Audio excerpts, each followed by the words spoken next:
Top orderan berapa ya? Sebenarnya mungkin 1000-an gitu kali ya. 1000 order? Iya, heeh. Dari sosial media? Iya, dari sosial media aja sih. Itu masih ngambil di Tanah Abang ya. Jadi aku coba ke sana pertama kali sendiri. Kita bermodalkan berapa ya? 500.000. Aku waktu itu 500.000. Coba-coba aja. Jadi kita aku cuma ngambil kayak 10 piece baju terus coba jualan. Waktu itu masih zaman apa? Facebook ya. Jadi ya begitu lulus kuliah, masuk dong dilema kayak pasti orang kayak mikir kan, ini mau kerja atau mau bisnis nih kan. Kalau lu mau kerja ya lo harus kerja sekarang karena nggak bisa bisnis start tiba-tiba baru mau kerja.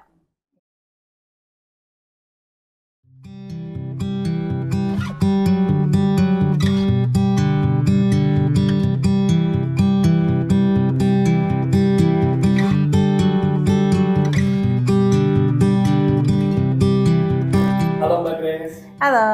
Halo Mbak Grace, boleh dikenalin nama bisnisnya kan Mbak Grace? Oke, jadi ini bisnisnya Macadamia House. Nah itu Macadamia itu sebenarnya nggak ada hubungan sama baju ya. Kita kan sebenarnya jual bisnis fashion baju, tapi nggak ada hubungan sama baju. Dulu sih harapan aku waktu pas kayak iseng-iseng bisnis ini bisa laris kayak kacang gitu. Filosofinya bisnisnya bisa Iya, laris Oke. kacang. Iya. Mbak Grace, Macadamia itu bisnis pertama kali? Atau sebelumnya ada bisnis? Enggak sih, ini pertama kali. Itu waktu dimulai waktu aku sekolahnya waktu itu masih SMA. Sama kelas 3 menuju kuliah. Kayak udah kelar ujian kan, bisa udah kelar ujian duluan tuh. Masih lama kan jenjangnya mau kuliah, kayak mau ngapain ya, kayaknya harus melakukan sesuatu yang berguna gitu. Jadi ya udah akhirnya berdirilah Macadamia gitu. Tapi ada trigger khusus? Nggak ada sih, cuman iseng-iseng sih sebenarnya. Jadi iseng-iseng, bukan kayak emang dari awal kayak mau bikin bisnis buat jualan gitu, bener-bener iseng-iseng aja. Seorang anak remaja gitu ya, SMA, demen sama baju gitu, terus berasa nih kok liburannya agak panjang kan, udah 3 bulan, 4 bulan hari menuju kuliah kan, kayaknya harus melakukan sesuatu yang lebih berguna. Jadi aku akhirnya ya udah aku coba untuk jualan baju. Waktu itu masih ngambil di Tanah Abang ya. Jadi aku coba ke sana pertama kali sendiri. Ya kita bermodalkan berapa ya? 500.000. Aku waktu itu 500.000. Ya coba-coba aja. Jadi kita aku cuma ngambil kayak 10 piece baju terus coba jualan. Waktu itu masih zaman apa? Facebook ya. Jadi jualan di Facebook, foto sendiri, pakai kamera sendiri, upload terus ya udah. Dan ternyata happy-nya luar biasa ya. Kalau gitu kejual satu aja, nama bisnis pertama aku jual satu aja udah happy banget, dan akhirnya itu bisa kejual. Terus ya udah aku puterin aja itu uangnya gitu sampai akhirnya ternyata berlanjut terus pas tengah kuliah. Oh ya udah, aku baru mulai kita ngegulung duit aja sih dari situ sih. Aku tarik dikit ya. Ya, di zaman oke. Facebook. Iya, di zaman Facebook loh. Astaga, ya. Itu tahun zaman kapan? 12. Jadi aku 2009. 2009? Ya, itu 2009 Facebook. Even waktu itu belum ada BBM ya berarti ya. Iya. Facebooknya tapi Facebook pribadi atau? Facebook pribadi. Enggak, aku bikin Facebook Macadamia. Ya, jadi di luar Facebook pribadi waktu itu. Terus ya udah, habis itu ya kita ngikutin tren aja Facebook berapa tahun, masuk BBM, grup BBM, terus habis BBM IG dulu baru WhatsApp, IG, Line, WA gitu baru. Ya ngikutin tren aja lah habis itulah. Setelahnya. Pas di zaman Facebook itu kan ada grup-grupnya juga. Grup atau ya waktu itu grup atau Iya, page ya. Iya, community gitu-gitu ya. Jadi kayaknya I think so ya, nyebar lewat situ ya. Aku juga bingung deh kayaknya waktu itu. Jadi upload terus kayak zamannya apa sih, nge-tag gitu. Udah nggak, ya sekarang beda ya pasti ya bisnisnya sekarang ya. Dulu kayak gitulah. Jadi ya mencoba segala cara iseng-iseng dari organik sih karena waktu itu ya modal 500.000 bisa ngapain sih, cuman dapat modalnya doang kan, dan bajunya doang. Jadi ya organik, nggak ada ads, nggak ada apa sih awal-awal itu. Tahu ini bakal gede kapan? Tahu ini bakal gede itu berarti kan aku mulai 2009, kayaknya mulai 2011 sih kayak. Iya, jadi setahun kayak wah ini kok kayaknya bisa jadi, itu namanya gimana sih, anak baru, kita baru dapet income gitu ya, dapat penghasilan, terus kayak terus gede, wah ini kayak bisa jadi gede nih, kayaknya bisa digedein. Ya udah akhirnya aku mulai lebih serius lagi, nggak jalanin kuliah sambil jualan, terus mulai minta bantuan, ada hire satu buat bantuin. Kan kita sambil kuliah ya, susah jalanin kalau semua sendiri. Jadi dulu awalnya gitu sih berdua, tapi kan karena masih kuliah jadi sebenarnya nggak bisa aku bikin gede-gede gimana banget ya, karena masih banyak waktu yang aku nggak bisa spend semuanya di Macadamia. Jadi ya begitu lulus kuliah, ya pertama masuk dong dilema, kayak pasti orang kayak mikir kan, ini mau kerja atau mau bisnis nih kan. Kalau lo mau kerja ya lo harus kerja sekarang, karena nggak bisa bisnis start tiba-tiba baru mau kerja. Akhirnya ya udah aku decide, oke, aku akan ngejadiin tim Macadamia. Jadi mulailah itu bentuk tim, terus nggak bisa kerja sendiri aja. Terus akhirnya ya udah kita mulai ikutin tren dan akhirnya menjadi besar gitu. Oke. Pas di zaman sosial media berarti ya? Iya. Sebelum era-era marketplace. Nah itu sehari itu bisa berapa? Paling banyak pernah top orderan ada? Top orderan berapa ya? Sebenarnya mungkin 1000-an gitu kali ya. 1000 order? Iya.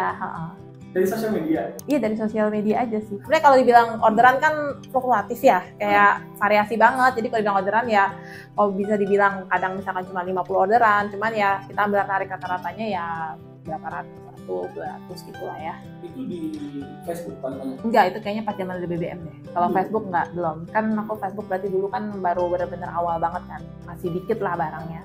Terus setelah lulus berarti kan full time nih? Ya, betul, full time. Itu udah langsung masuk ke marketplace? Kayaknya iya deh. Yang nggak lama setelah lulus itu eranya marketplace. Jadi otomatis ya kita mulai masuk ke marketplace ya. Pas masuk ke marketplace, itu sendiri atau ada yang ngajak?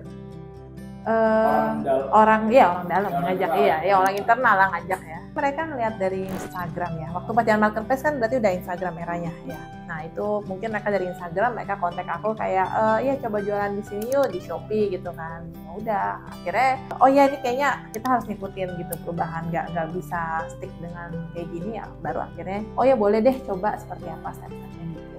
Pas peralihan itu transisi itu cara sosial media itu ditinggalin atau langsung full ditinggalkan? Enggak sih, nggak ditinggalin. Dimana transisi itu tetap harus jalan berdampingan ya, karena kan kalau enggak mungkin di marketplace kita merambah customer baru, tapi customer lama kita kan sudah ada di media kita yang lama ya. Jadi semua transisi sih menurut aku harus jalan berdampingan gitu ya. Jadi tetap jalan yang udah jalan, cuman ya tetap ya udah kita coba nih apa baru waktu misalnya Shopee pertama ya udah kita coba, Lazada kita coba gitu. Jadi ya apa ya, nggak boleh takut buat mencoba juga sih. Iya, walaupun namanya mencoba otomatis mencoba mempelajari satu hal yang baru ya, ya udah. Di awal itu yang bikin itu gede apa? Yang bikin itu gede karena mungkin saingan juga belum terlalu banyak sekarang kali ya. Kalau sekarang kan secara wadah sendiri tuh banyak gitu. Ya kayak kalau kita mau coba jualan udah ada banyak channelnya. Nah, gitu bisa langsung Shopee kemana. Kalau dulu kan kayaknya lebih raw banget, organik gitu kan. Jadi sekarang semua digampangkan. Tapi keuntungannya itu karena dulu belum terlalu banyak saingan juga. Nah otomatis perang harga juga nggak terlalu parah sih kayak sekarang. Iya kan. Kalau sekarang kan ketika kita buka ini aja bisa yang modelnya mirip-mirip, produk apa langsung ada harga jelas. Jadi kita nggak bisa set harga. Ya harus kompetitif harganya. Nah itu sih menurut aku advantage pada saat itu. Sehingga dari modal segitu aja aku bisa ngelipet terus gitu. Ya. Waktu era awal marketplace sih kita banyak jual sendiri ya di website sendiri gitu. Jadi marketplace-nya nggak terlalu besar, cuman marketplace sendiri kan berkembangnya pesat di Indonesia kan. Jadi makin kesini otomatis customer lebih convenient, lebih nyaman mereka belanja di marketplace. Nah pada saat itu baru traffic walaupun customer lama kita pun akhirnya beralih belanja nggak melalui kita WA atau website lagi, tapi mereka beralih ke marketplace kita. Sosial media itu mereka kan tidak direct langsung ke penjualan gitu kan, mereka tetap harus kontak kita, tidak langsung terjadi penjualan di situ kan, mereka harus direct menghubungi kita lagi. Dan otomatis dari sisi kita penjual tuh dulu misalkan aku ya kita harus terus ngebalesin, di saat kita nggak ada waktu ngebalesin otomatis ya udah itu tidak akan terjadi pembelian gitu kan. Nah kalau sekarang kan semua easy, kita nggak harus ada yang benar-benar langsung balesin, itu customer bisa langsung self payment sendiri. Nah itu sih memudahkan ya, memudahkan dan mempercepat, menghemat waktu otomatis juga dan tenaga ya. Pas pindah ke marketplace sendiri itu pernah sampai berapa? Ya segituan sih ya, saya kira 1000-an sih tetap sama ya. Iya aku sih kayaknya topnya masih kayak 1.500 ya, belum sampai 2.000 ya, doakan ya. Amin. Sekarang kan kita harus memperhitungkan itu kan, biaya operasional otomatis makin besar suatu bisnis, biaya operasional juga makin besar. Nah itu juga yang harus dipikirkan kan, biaya operasional dan dari tempat, dan kita juga gimana kita kalau ada orang juga tanya gimana cara juga kita bisa jadi besar gitu ya, pada saat kapasitas kita udah membesar ya harus tempatnya harus lebih besar lagi. Jadi makanya akhirnya kita beli gudang sendiri, beli kantor ataupun sewa juga bisa ya gitu. Jadi ya tempat sudah memadai itu juga ini sih, begitu kita pindah tempat ke yang lebih besar, kapasitasnya lebih besar, otomatis itu semuanya bisa lebih besar juga. Sekarang kan era live streaming. Ya, sekarang era live streaming ini udah ganti lagi. Memang namanya kalau mengikuti digital tuh ya harus ikutin zaman ya. Itu salah satu tantangan sih tersendiri. Itu kayaknya aku mulai live streaming itu tahun lalu lebaran tahun lalu. Nah itu pertama kali akhirnya aku mulai karena di-connect terus sama si TikTok buat jualan gitu kan di situ kan. Tapi kan TikTok kan memang memulai marketplace mereka dengan sistem jualan kan, bukan dari memang beda tipe kan gitu kan. Iya, dari konten ke jualan. Jadi pertama kali memang sebenarnya udah di-kontak dari 2 tahun lalu lah pada saat TikTok pertama kali masuk Indonesia ya. Cuman ya kita masih kayak belum siap gitu loh. Nah itu aku bilang satu tantangan buat ngikutin perkembangan gitu, dan aku sendiri ngakui kalau aku bukan orang yang cepat belajar dalam perubahan. Nah itu adaptasi lah susah. Nah jadi beruntunglah buat kalian tuh yang mau berani langsung nyoba sesuatu yang baru, yang cepat beradaptasi, karena sebenarnya semakin cepat kalian beradaptasi itu semakin cepat kalian bisa mendapatkan cuan dari situ. Iya kan, karena yang di awal-awal gitu kan. Jadi waktu itu akhirnya baru tahun lalu menjelang lebaran aku di-kontak, akhirnya kita Macadamia mencoba buat yaudah kita akan coba masuk ke live streaming. Nah, akhirnya yaudah berlanjut lah sampai sekarang. Pas menambah channel baru live streaming. Dari live streaming itu sendiri gimana? Live streaming sekarang sih memang kayaknya yang paling paling gampang juga sekarang berjualan ya, tapi ya otomatis ya butuh ekstra waktu dan resource lagi ya orang ya. Sebenarnya sih bilang ekstra juga enggak, tapi bisa lebih mengefektifkan gitu. Mungkin akhirnya jadi beberapa tim kita ada yang kita coba buat, ayo bisa kok nge-live gitu kan. Ya udah akhirnya ada yang mereka akhirnya belajar juga, tapi ada juga yang kita ambil resource baru buat emang melakukan live ini gitu. Sekarang ini kan kalau customer beli dari live, mungkin mereka berasa nyaman, mereka melihat barangnya langsung gitu ya. Jadi ya mungkin lebih ke pada saat kalian live ya, kalau yang live harus ada sampel mungkin ya, terus lihat, kalau nggak ngasih lihat langsung aja sih barangnya, dan memang mungkin lebih ke arah review jujur aja sih. Kira-kira waktu itu problemnya apa sih sampai akhirnya butuh sistem? Jadi kita kayaknya di Indonesia kan marketplace itu mulai booming tahun berapa sih, 2015, 2016. Nah waktu itu makin lama itu kita mengalami kesulitan di stok. Nah itu tuh kacau banget karena kita juga jual sendiri, ada website juga, ada yang chat by admin juga, terus ada Shopee, terus kita Lazada gitu, ada Tokped. Nah of course kita tuh setiap hari masa tuh sama setiap hari, stok ini yang di sini kejual, di sini enggak, akhirnya berantakan lah gitu ya, karena kita udah bagi stok pun akhirnya kayak oh ya udah nggak apa-apa, ini oper ke sini oper ke sana, berantakan. Akhirnya kita mencari apa sih yang cocok buat di sistem di Macadamia House gitu, supaya nggak setiap hari masalah stok. Nah terus mulailah kita cari sana sini dan akhirnya nyantol sama si Jubelio, dan ternyata Jubelio itu bisa ngebikin sistem kita rapih sampai akhirnya ya udah masalah stok itu nggak jadi concern kita setiap hari gitu loh. Selain masalah sinkronisasi stok ya, ada masalah lain nggak? Masalah lain yang akan jadi trigger buat masuk?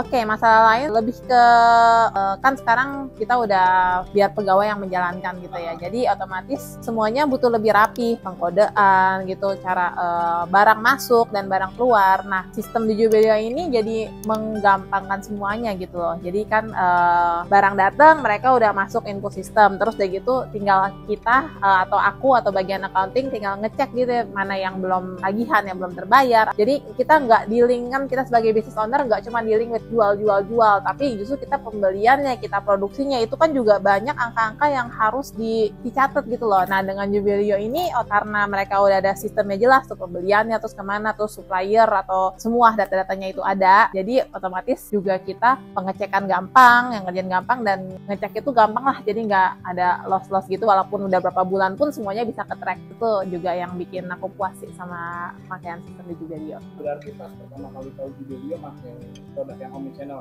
Ya betul, omnichannel. Berarti sejauh ini produk apa aja yang udah dipakai?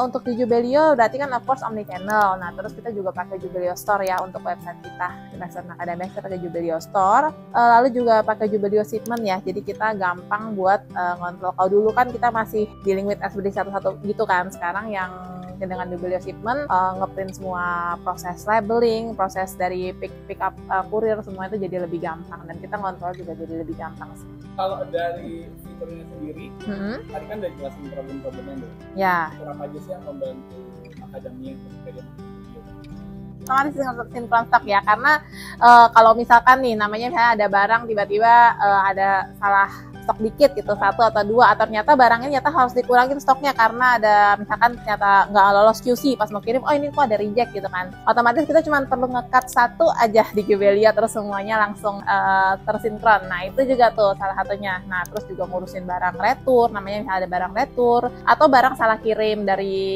salah produksi misalkan yang kita udah masukin misalnya masuk 5 lusin, ternyata ini 2 lusinnya ngaco nih nggak lolos QC gitu kan, cuma perlu nge-cut stok di Jubelio aja semuanya tersinkron. Nah, terus juga upload produk tuh juga sih. Itu juga sangat membantu buat Macadamia House karena kita kan di business fashion ya, dan otomatis namanya produk itu model banyak akan keluar terus. Celana aja bisa bermacam-macam, baju juga macam-macam kan, outer segala macam. Jadi SKU sendiri ada ratusan. Jadi pada saat upload juga kita nggak repot tuh, cuman upload di satu aja semuanya udah langsung terupload, cuman klik gitu. Kalau zaman dulu sebelum kita pakai Jubelio tuh ya, kadang-kadang produk yang baru aku misalnya cuma masukin ke ini aja deh gitu, ke Shopee aja misalkan, atau enggak yang ini buat Tokped aja gitu, karena kan tadi masalah stoknya susah, terus uploadnya juga butuh ekstra waktu, ekstra admin yang ngerjain juga. Jadi sekarang satu klik beres gitu. Terus admin juga ternyata gini, kita menilai satu sistem gampang atau enggak kan ketika kita ngajarin semua tim kita, dan tim kita tuh semua mengerti gitu caranya. Mereka mau nambah variasinya gampang gitu, ternyata oh berarti ya ini sistem yang gampang untuk diterapkan di semua bisnis dan nggak usah pusing gitu. Adminnya juga ternyata gampang kok pada ngertinya. Oke, ngomongin masalah synchronized stock, mungkin ada masalah sampai overselling gitu. Ya, of course ada masalah sih overselling gitu-gitu. Tadi masalah stok ya. Cuman ya udah, itu persentasenya kecil lah ya sekarang ya, sekecil. Paling terakhir kira-kira kalau dari sisi produk, kan ada masalah produk Jubelio Omni, Jubelio Store, sama Jubelio Shipment. Kira-kira dari produk atau fitur, kira-kira dari Macadamia sendiri pengen ada fitur apa sih yang ada di Jubelio? So far sih semua sudah tercover sih. Mungkin mungkin bisa nggak sih cara ngontrol affiliate cukup dari 1 gitu kan, tapi susahnya ya.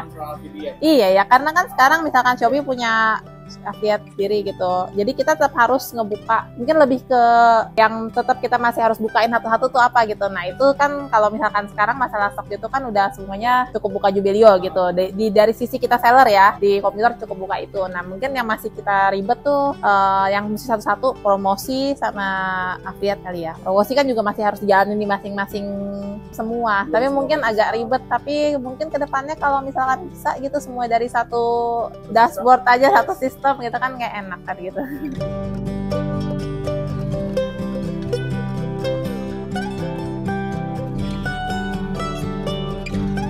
Kami Macadamia dan bisnis kami sudah semudah Jubelio.